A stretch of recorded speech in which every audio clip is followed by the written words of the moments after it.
Hi everybody, how's it going? Here's Santi Espinoza, and I am joined by my new co-host and co-producer, Selahna Pompeo. How you doing, Selahna? I'm good. This is now your podcast too. We're hijacking Santi's comedy podcast and making it into a topical worldview podcast. Yeah, and the reason, so there's a couple of reasons why we're doing that. Number one, Comedy's dead forever. comedy is dead. I'm kidding. I'm sorry. I don't mean that. It's not dead. It's changed, which has made it different. And we're being very political correct right now. But we're trying to say it's not dead, but it could be. No, I'm kidding. So we're changing the... when I started this podcast, it was mainly about comedy. It was only about comedy. It was 100% about comedy and exclusively about comedy. But given 2020... we are changing it. Yes. And welcome to the What's Going On podcast revamped 2020 edition. Woohoo! Thank you for being on board. Just to give you guys a little bit of understanding of where this is going, we have a lot of conversations at home. Too many, if you ask me. Too many. And we both have our educational backgrounds I'm a political scientist. Santi is a strategist. That's right. So we thought that maybe we could bring some, what you going to call it? Wisdom. Some of the academic and anecdotal and pretty much we digest political, economic, and societal news every day. Exactly. And we talk about it every single day. There's no, I don't think I can think of a day where we woke up and we're like, oh, there's nothing going on. There's always something crazy happening. Yeah, exactly. Which makes us go into very deep conversations. And obviously you're a political science person and you have a lot of really good points. Thank you. Yeah, you're going through a lot of, I don't know, I put myself in your shoes, and it's kind of like when I was going to school and I was doing finance when the financial crisis was going on. You're in politics when nobody gets politics. That's a fact. My professors don't even know what's going on. They're just trying their best. The point of this is to tackle topics as they come in a way that, they're relevant, things that are going on in the world. There's no real formal structure to this. We just want to kind of give our take on certain things, our opinions, our educated opinions on stuff, our personal opinions. It's just like a mix of that kind of thing. We figured, we talk about this stuff every day, so why not talk about it with you guys a little, and maybe you guys will like it. So that's kind of where this is going. 100%. So I don't know if there's something that you have in mind today. Well, there was two things that I wanted to target. I'm not limiting myself. I'm not trying to say that's all the things that we're going to talk about, but I wanted to really tackle two. Number one, if we're going in a timetable, Montreal, because we're both the Montreal folks. True. Going back into lockdown. I called that. You did. Honest, I'm sorry, Montreal. I love you. You are my city. You are my home. You are my life, and I love you. I am very proud. I miss Poutine. I miss the, chill vibe of Montreal, because New York definitely has a different vibe. I love New York too, but very different places. I do miss my friends and my family, but gotta say, I called that shit. You did. I called that shit. Been y'all were out partying. Y'all were out partying all summer without your mask, chilling in the, in the bars. And I don't blame you, girl. Party. Yeah. But come on, it was kind of to be expected. You think that you're gonna go to the bars, you're gonna go to the clubs, the restaurants, whatever you're going to do, and you're gonna be all no mask in each other's faces. Of course, there's a resurgence of the cove, and sorry, but I called it. I love you guys. You did. I'm not judging you. You know what? Do you? I'm glad that you guys had a good summer, because New York was 100% locked down and we didn't do shit. No, New York was so boring. New York was the worst city to be. I mean, Santi did a couple of rooftop shows, which were, questionable, but he did it. I did. Yeah, we were put at risk, not getting infected with COVID, but a roof literally collapsing and maybe, having another risk and another safety concern. But New York was a completely different city this summer. Yeah, and it was they tackled the problem very differently than our, Montreal counterpart. And we do, kind of go back and forth with the New York, Montreal thing. That's because that's what we know. Think about it, because New York, when this was going on, New York, and we were in Montreal, Canada, and Quebec, and New York was the epicenter. So everybody was like, people were like, "Oh, you're in New York. What's going on?" Like everybody was panicking about New York City because the numbers were outrageous. Oh yeah, it was terrible. I mean, when we were, because we spent the first 6 weeks of the lockdown in March at my parents' house outside of Montreal, and everyone was like, New York like was made to sound like this apocalyptic ghost town. Armageddon. This is apocalyptic Armageddon. And we drove back in the midst of that, and I'm not downplaying the severity of it. It was very severe. A lot of people died. So you have to keep that in mind. But it wasn't the Armageddon that the media and that everybody in Montreal was kind of telling us it was going to be. Because I remember we told people, we're going back to New York. And some people were just like, why would you go to New York? How dare you go back to the epicenter? And now look who's talking, Montreal. How dare you go back to the epicenter? Who's laughing now? Lockdown number 2. Red zone. Yeah, so I love you, Montreal. Like I 100% agree with what you're saying, and I have to validate her forecast. She was right. She was on the money, because it is what it is. If you're out there and COVID remains unsolved, it's just a matter of time before you get more infections. It's simple math. And I'm sure it's going to happen to New York. I mean, we're opened again here too. We're starting to reopen. Comedy not open yet. Indoor dining, yes, 25%, but comedy still not part of the reopening strategy. Yeah, and I'm not saying one strategy is better than the other. They're just different. And I'm sure, New York's cases have already started to go up again. And a little bit, yeah. With the reopening, with schools reopening. However, I heard that if they go up a certain amount, they're going to shut down the schools again. I don't know what is going on with the rules in Montreal, to be honest. Can I say something? I think they're winging it hard. I think everyone's winging it. True. Listen. From a political standpoint, there's no right or wrong thing to do. I mean, there's some wrong things to do maybe, but you're gonna every action anyone takes there's gonna be negative consequences. Yeah. You can't just. I don't personally agree with some things that certain governments are doing. Yeah. Whether it be, and when I say governments, I'm not really going to talk on the federal level because that's a whole different ballgame, especially in this country. But let's just say state and provincial governments. I mean, I think that the way they've been handled in both New York and Montreal has been like a mess for different reasons. Yeah. From a political standpoint, though, there's nothing these people could do, honestly, right. You're right. I mean, they could do things right, but it's never going to be. Not everyone's ever going to be happy with anything. I mean, I think it is kind of stupid that Montreal just, basically is now going to fine people for having people over at their houses. They're not allowed anybody in their homes, but they can go to the mall or they can send their kids to school. That's another thing that they're saying. We're going back to square one, but your kids could totally go to school. Which doesn't make any sense to me. Well, because they're super spreaders. The kids, I mean, I'm sorry, but there's been enough evidence that says that kids are just as contagious as anyone else. And if you're letting kids go into school, which is, I get it, I understand you have to do that. If you're like a single parent or someone that can't stay at home with your kids 24/7, they got to go to school.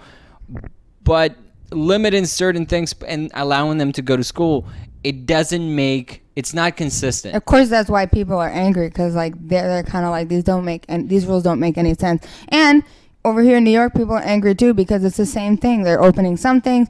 Comedians are angry because they're not opening comedy clubs, but they're opening restaurants, and that makes no sense either. It's all just. I don't know. I'm not a policy maker, so policy is a really hard thing. I don't. Yeah, we need to sympathize with policymakers and people that are dealing with this firsthand, right? Like, we can sit back and go on a podcast and go they're stupid. But realistically, it's really challenging to make a consensus decision that satisfies everybody. Yeah, and I just want to say, we're not epidemiologists or any of that. We're not scientists, so we don't understand that kind of aspect of this. So we're just listening to what scientists are saying. We're wearing a mask when we go out. We're limiting our time outside. Like, we go outside for walks, but we don't like go to parties and stuff like that. No. That's our choice. That's the choice that we're comfortable with.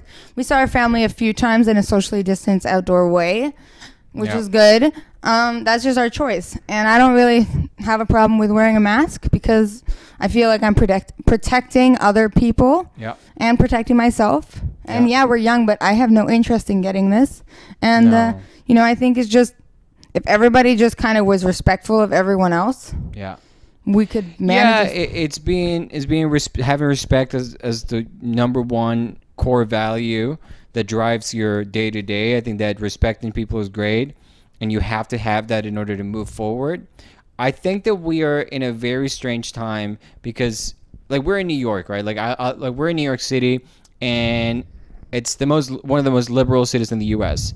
So you talk to Canadians about the U.S. and they're like, "You guys, that country is like a mess." And then you're like, "Yeah, but New York, it's actually, it's handled this relatively better than many other cities and countries."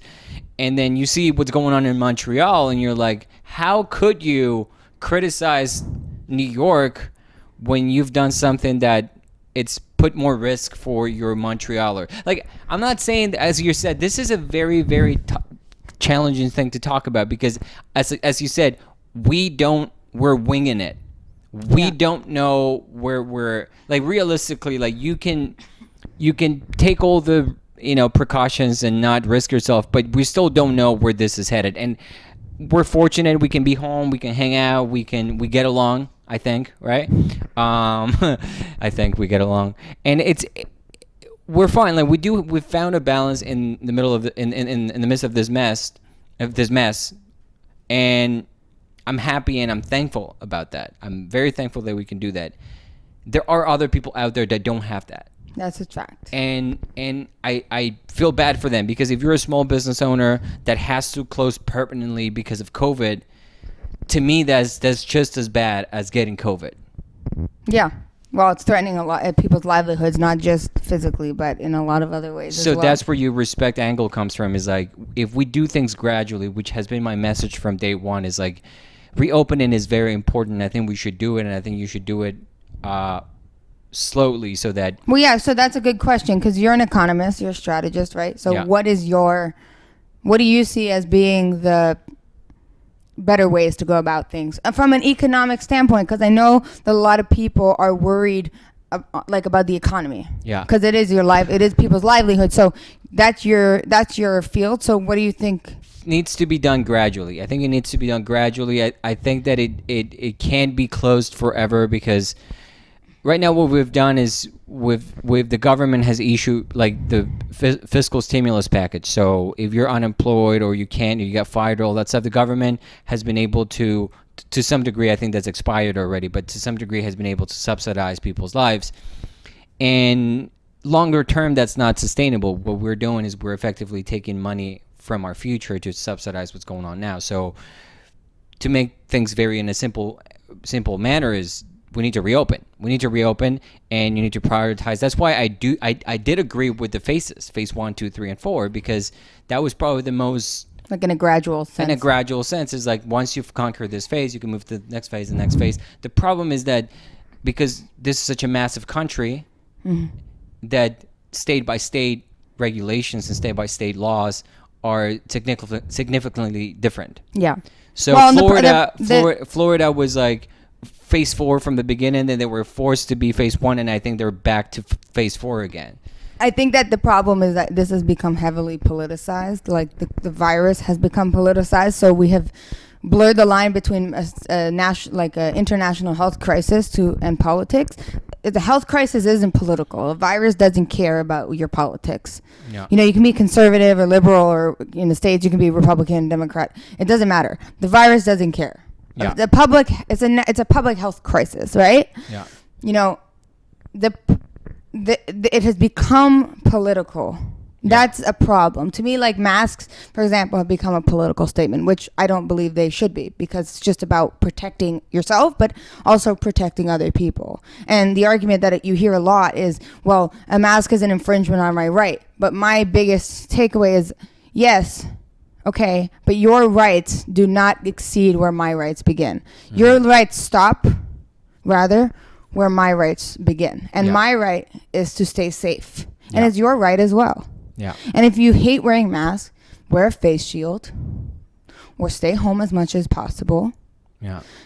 It's not going to, it shouldn't be a political statement. It's not infringing on anyone's rights.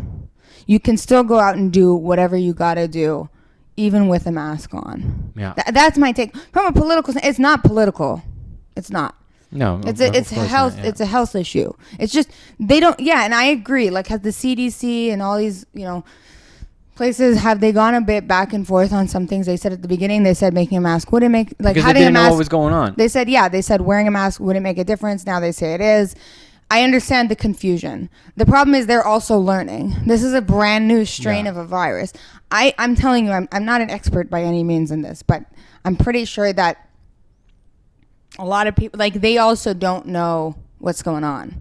Yeah. They're learning as they go, and they're changing the guidelines based on what they learn. That's what science is, right? Science is you learn one thing, and then later on you find that might be wrong, so you adjust it. Yeah. That's how it's been. Yeah. Forever. So the problem is it's happening every day that we're finding out new things, but it's like they're also learning. Yeah. So that's my stance. I mean, I'd rather, if maybe the masks don't work, but I'm going to wear it because as of now, the information I have says they do work. And it's not political. Yeah. But it's been politicized. And I guess what you're saying, too, it would probably be the most accurate assessment of this. We have to be flexible. Yeah, everyone is new to this. Yeah. There are epidemiologists and people that study viruses and so on, that they understand the way viruses work, but this is a brand new one and it could mutate and all of these things. I mean, I have not read all of the research, but I have been hearing from professionals in these fields, and this is what they're saying. They're saying, it's new. We don't know what's going on. We don't know. We don't know what's happening, but we can take precautions and we can do the I guess the safest thing for your family, for you, for your friends, and is like, how do you avoid getting sick? You take care of yourself. You sleep properly. You take vitamin C. You do the right things in terms of an immune system. How you can protect yourself from getting sick, not just COVID, but any other sickness. And two, if there's no vaccine and there's no credible global solution for everybody, wear your mask, wash your hands. Like, that is just common sense. And that, to me, is the thing that was missing from Montreal, is like, there are all these, there's proof that these things are Santi working. just wanted to shit on Montreal for 30 minutes. That's exactly what I wanted to do, because Montrealers sometimes act like they're so mighty about, when Montreal is not Canadians, and I happen to be. Everybody acts that way. It's everybody. It's like the U.S. doesn't know what they're doing, and it's true. The U.S. doesn't know what they're doing. We're here. We live here. I get it. Our president is a jackass. He doesn't know what he's doing. But it's like little things that make a huge difference. Like, I get it. I want to get back on stage. I want to get back to do comedy. And it's back in a weird way. It's back with all these different measures and all the, like, outdoor shows, social distancing shows, whatever. Like, there are ways of getting around this until we find a credible vaccine, a credible solution. So it's 100% about patience. But because I get it, Canada has 9 months of winter, so when it's nice out, there's no COVID that's gonna stop me from going out and, like, being with my friends. Hey man, COVID in the winter, like these measures in the winter are gonna be great for us that live in the northern climates. I mean, we're in New York, we still get winter, so I mean, I'm looking forward to having to wear a mask all through the winter because my face gets cold. Yeah, the mask in that's my analysis. Winter, Montreal, you should be wearing that mask in the winter. So we're gonna move on to the next. Topic. I'm sure that everyone was either celebrating. We don't want this to be just like a COVID podcast. This is.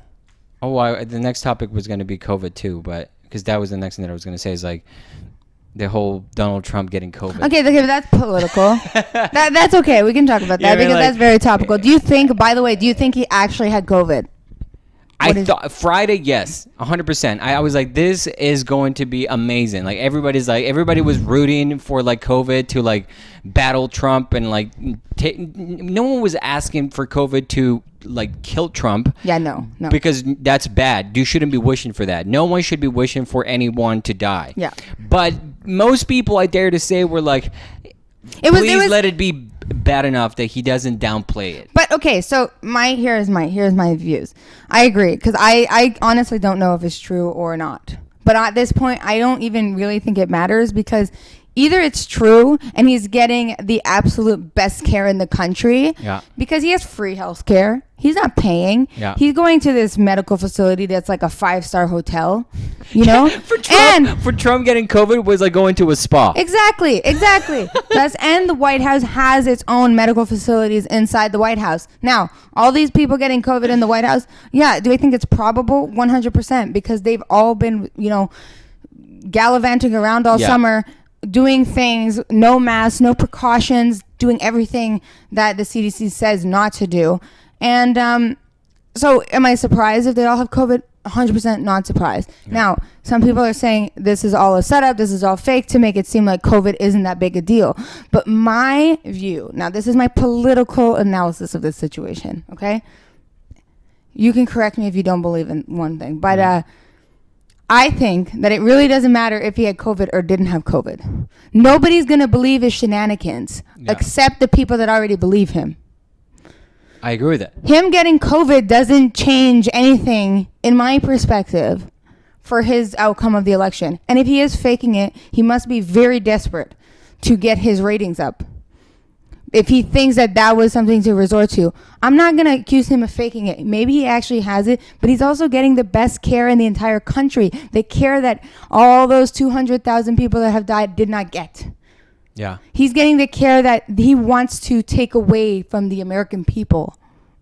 You understand? And yeah, maybe this sounds like a very liberal thing for people, but just understand something. Come down, Liberace. Yeah, you leftist.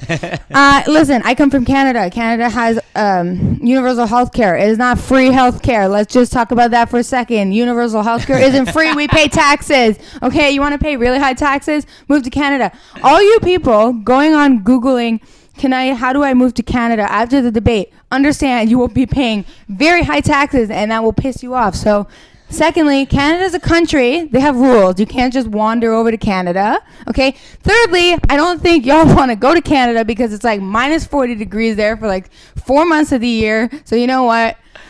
Listen. Man, you should be the spokesperson for like, hey people, immigrate to Canada. So I'm going off on like that was my rant. Yeah. But basically, I'm just trying to say, whether he had COVID or didn't have COVID, and you know he's lying to try and accomplish something, the only people that are going to believe him are his diehard supporters who already believe everything he says anyway. Yeah. You know, Trump could take a dump and they would think that was the greatest thing on the planet. When you idolize someone, listen, this isn't me being like pro. Wow, who's the comic? This isn't me. This isn't me being like, just because I'm talking shit about like the way I think Trump is handling things doesn't mean I'm pro Biden or anti-Republican. You can be a Republican and I respect you. Yeah.